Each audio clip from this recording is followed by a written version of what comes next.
নমস্কার। পাঁচমিশেলির আজকের পর্বে সকলকে স্বাগত। আজকের বিষয় ভারতীয়দের বিগ মার্কিন ড্রিম এবার কি ভোকাট্টা? যত তাড়াতাড়ি সম্ভব জন্ম দিতে হবে বাচ্চার, কিছুতেই দেরি করা যাবে না। প্রিম্যাচিওর তো কি, সন্তানের জীবনের ঝুঁকি নিতেও রাজি বাবা মা, কিন্তু কোনোভাবেই হাতছাড়া হতে দেওয়া যাবে না বিগ আমেরিকান ড্রিম। আর তাই নির্দিষ্ট সময়ের আগেই সন্তানের জন্ম দিতে হিড়িক পড়েছে সি সেকশন অর্থাৎ সিজারিয়ান বিভাগে। একের পর এক ফোন, অনুরোধের পর অনুরোধ চিকিৎসকদের। 19শে ফেব্রুয়ারির মধ্যে অস্ত্রোপচারের মাধ্যমে শিশুর জন্মের ব্যবস্থা করে দিন। কিন্তু নির্দিষ্ট সময়ের আগে অস্ত্রোপচারের মাধ্যমে বাচ্চার জন্ম দিলে সন্তান এবং মায়ের জীবনের যে ঝুঁকি রয়েছে সে কথা বোঝাতে বোঝাতেই নাজেহাল হয়ে যাচ্ছেন চিকিৎসকরা। নিউ জার্সির এক চিকিৎসক জানাচ্ছেন, এই ধরনের অনুরোধ যারা করছেন তাদের মধ্যে অধিকাংশই নাকি ভারতীয়। 7 মাস গর্ভাবস্থার এক মহিলাও নাকি তড়িঘড়ি অস্ত্রোপচার করিয়ে দিতে অনুরোধ করেছেন। শিশু ও মা দুজনেরই স্বাস্থ্য এমনকি প্রাণ সংশয় যে হতে পারে সে কথাই ভাবী মা ও তার পরিবারকে বোঝানোর চেষ্টা করছেন চিকিৎসকরা। তাঁরা বলছেন, নির্দিষ্ট সময়ের আগে বাচ্চার জন্ম দিলে নবজাতকের ফুসফুস ঠিকমতো তৈরি না হওয়া, ওজন কম হওয়া, এমনকি স্নায়ুরও নানা সমস্যা দেখা দেওয়ার আশঙ্কা থেকে যায়। কিন্তু তাতেও কাজ হচ্ছে না। প্রিম্যাচিওর বাচ্চার জন্ম দিতে হিড়িক পড়ে গিয়েছে সি সেকশনে। নিউ ইয়র্ক সহ আমেরিকার সবকটি বড় শহরের ম্যাটারনিটি ক্লিনিকগুলি এখন ফুললি বুকড। এবার প্রশ্ন ওঠাই স্বাভাবিক, জেনে শুনে এই বিষ পান করার কারণটা কি? কারণ ওই যে বিগ আমেরিকান ড্রিম, মার্কিন নাগরিকত্বের লোভ। কেননা ওই যে দ্বিতীয়বার হোয়াইট হাউসের কুর্সিতে বসেই ডোনাল্ড ট্রাম্প ঘোষণা করেছেন 19শে ফেব্রুয়ারির পর আমেরিকায় জন্মালেই আর মার্কিন নাগরিকত্ব নয়। ঠিক কী বলেছেন ডোনাল্ড ট্রাম্প? ট্রাম্প বলেছেন, নবজাতকের বাবা মা দুজনেই আমেরিকার বাসিন্দা হলে তবেই মার্কিন নাগরিকত্ব পাবে সদ্যজাত। বাবা মায়ের মধ্যে যদি কোনো একজনও মার্কিন নাগরিক না হয় তাহলে নবজাতকও আমেরিকার নাগরিকত্ব পাবে না। এখানে ভারতীয়দের মার্কিন নাগরিকত্ব পাওয়ার সাম্প্রতিক একটা হিসেব দেখে নেওয়া যাক। বারাক ওবামা যখন প্রেসিডেন্ট ছিলেন অর্থাৎ 2013 থেকে 2016 সাল, তখন মোট 1,76,152 জন ভারতীয় মার্কিন নাগরিকত্ব পান। ট্রাম্প যখন প্রথম দফায় প্রেসিডেন্টের পদে বসেন তখন অর্থাৎ 2017 থেকে 2020 2,15,738 জন ভারতীয় সে দেশের নাগরিকত্ব অর্জন করেন। আর বাইডেনের সময় এই সংখ্যা ছিল 2,31,563। এখন পরিস্থিতি পুরো আলাদা।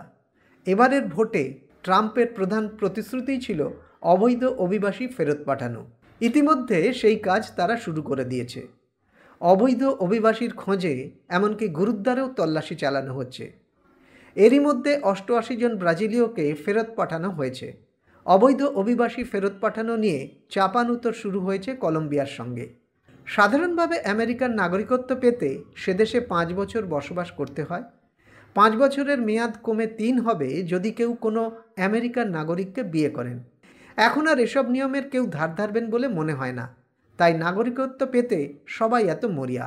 ট্রাম্পের সিটিজেনশিপ অর্ডারের কথা জানার পর থেকেই সন্তানের জন্ম দিতে ক্লিনিকে ছুটছে প্রবাসী পরিবারগুলো।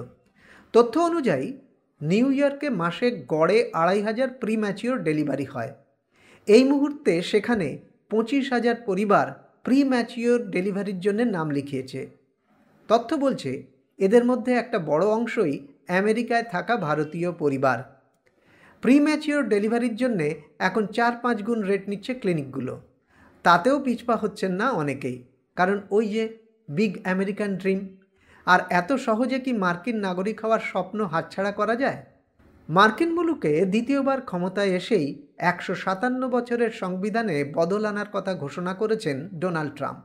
1868 সালের আমেরিকার সংবিধানে 14th সংশোধন অনুযায়ী এতদিন মার্কিন মুলুকে জন্মানো সদ্যজাতকে জন্মগতভাবে সেই দেশের নাগরিকত্ব দেওয়া হতো।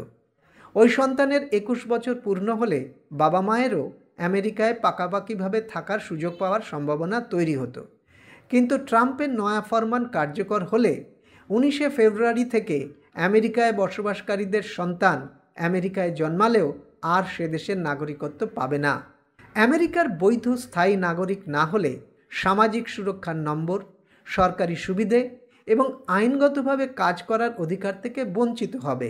ওয়াকিবহাল মহলের মতে এই আদেশ কার্যকর হলে প্রতি বছর 1.5 লক্ষেরও বেশি সদ্যজাত নাগরিকত্ব হারাবে। এই মুহূর্তে আমেরিকার মাটিতে 1,40,00,000 অভিবাসী রয়েছে, তাদের বড় অংশই ভারতীয়। তবে ট্রাম্পের এই নির্দেশে সাময়িক স্থগিতাদেশ দিয়েছে সিয়াটেলের আদালত। মার্কিন প্রেসিডেন্টের নির্দেশকে চ্যালেঞ্জ করে মামলা করেছিলেন মার্কিন দম্পতি। সেই মামলার রায় দিতে গিয়ে বিচারক জন কাফনার বলেন, এই নির্দেশ অসাংবিধানিক, এভাবে নাগরিকত্ব কাড়া যায় না। মার্কিন সংবিধান ও আইন জানেন এমন কেউ এই কাজ করবেন না বলেই আমার ধারণা। আমেরিকার নিয়মে সিয়াটেলে এই রায় কার্যকর হবে না। অন্য প্রদেশগুলো এই নির্দেশ মানতে পারে, আবার নাও মানতে পারে। চাকরি সূত্রে বহু ভারতীয়ই আমেরিকায় রয়েছেন, কেউ কেউ মার্কিন নাগরিকত্ব পেয়েছেন। তাদের বক্তব্য, ট্রাম্পের এই নির্দেশ তাদের কাছে বড় ধাক্কা। আর এই সুযোগে আমেরিকায় বাড়তি টুপাইস কামিয়ে নেওয়ার সুযোগ হাতছাড়া করছে না ক্লিনিকগুলো। মনে থাকতে পারে প্রধানমন্ত্রী নরেন্দ্র মোদী আমেরিকায় গিয়ে বলেছিলেন, আগলি বার ট্রাম্প কি সরকার। শুধু কি তাই, ট্রাম্পের ভারতে আসার সময় নেওয়া হয়েছিল একাধিক ব্যবস্থা, যার মধ্যে ছিল নমস্তে ট্রাম্প। তবে মোদির জন্য আমেরিকাতেও হাউডি মোদির মতো স্লোগান তোলা হয়েছিল। সেসব এখন অতীত। আজ এই পর্যন্তই। ভালো লাগলে সাবস্ক্রাইব করবেন, লাইক, শেয়ার, কমেন্ট করবেন আর অবশ্যই বেল আইকন প্রেস করবেন। নমস্কার।